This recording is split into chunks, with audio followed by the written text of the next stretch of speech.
The winds have lightened. They're only 3 to 5 miles per hour. The air temperature about 35. Today we'll head into the mid to upper 40s. So as that rescue and recovery operation keeps on going, you're going to see winds 5 to 10, and the water temps won't change. And so just to let you know, by midnight tonight through the day Friday, this is going to be a problem as they're trying to get through and do recovery.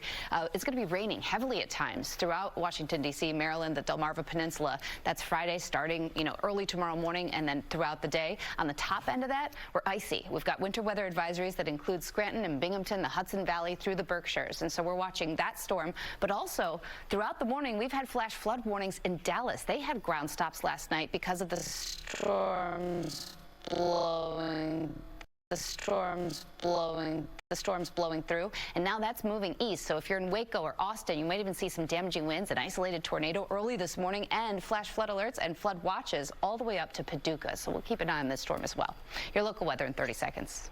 Liberty Mutual Custom.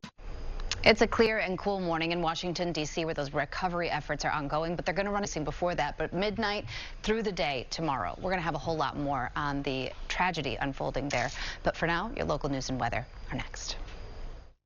Back now to Ginger. Yeah, and I just wanted to update you on what's happening weather-wise. Washington, D.C., the winds have come way down. This morning, they're all but calm, so light winds around there with air temperature now up at 38. We will see those temps go into the 40s, if not 50 degrees, but with the wind, it might feel a little cooler than that. The river water temperature is still at 36. And yes, some of that ice had been pushed away because there was. And as we see this kind of moving on to the east, we wanted to focus real quick on what's happening. Of course, there's some ice on the northern end of it, but there's a tornado threat and damaging wind as well, Louisiana and Texas. Let's get a check now a little closer to home.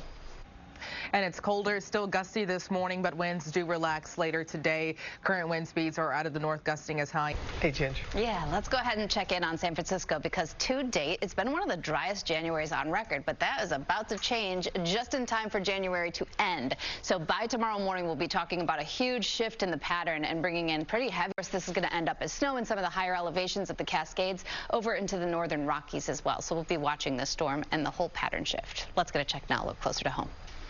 And sunny and colder today, but less breezy. High temperatures reach the mid to upper 30s, and tonight we drop to 34. There's a